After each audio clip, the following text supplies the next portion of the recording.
Episode 12 of Grosse Pointe Garden Society begins with us moments after Keith's death. The four are shocked, and although it was just an accident, they're worried that the police may see this as manslaughter.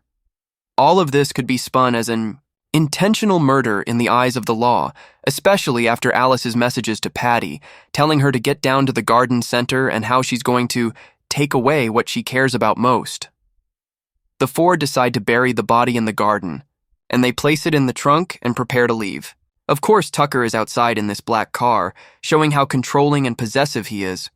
He's the one watching the gang, and he has a tracker on the car too. While Tucker follows the car out on the road, Ford happens to cross paths with Birdie while she's at the gas station. Catherine is inside pawning her bracelet while this is happening. When Catherine heads outside, she's shocked when she finds out what's going on.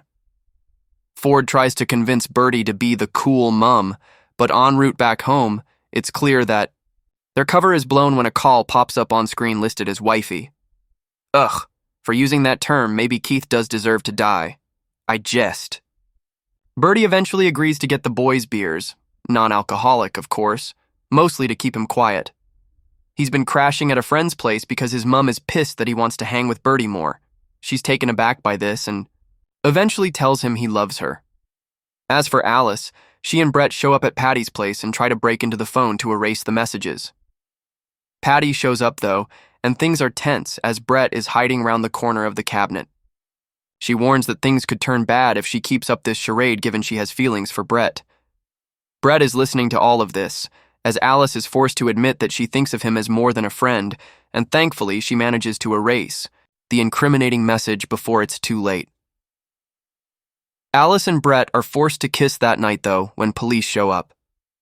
The idea is to make it seem like they're finding a spot to make out, and it does the trick for them to move along. However, they both also wind up catching feelings. They skirt over their true feelings, though, and eventually the cops leave. When they do, Catherine and Birdie show up with Keith's body. When Patty rings, they decide to use Keith's phone to message back and avoid suspicion. Of course, they're completely unaware that Tucker's PI is back on the case, snapping photos of them. After burying the body, Birdie shows up to see Joel, and there's no love lost between them. He's not happy with the way she's handled, or not, their affair and the breakup thereafter. But that's not going to stop Birdie needing to give a statement at the station about what's gone down. However, it's here where she mentions that she's pregnant. This works to convince Joel that he needs to help, and he sorts out any evidence left in the Garden Society. However, there's still going to be evidence linking the four to the crime scene. Birdie and Joel have Keith's phone, though, and keep up the messages to Patty for the time being. Joel's idea is to ditch the phone at the shopping center, explaining those shots of the shoes earlier in the season. However, there's still the simple matter of that PI to handle, and he's determined to undo everything as he knows where Keith is buried.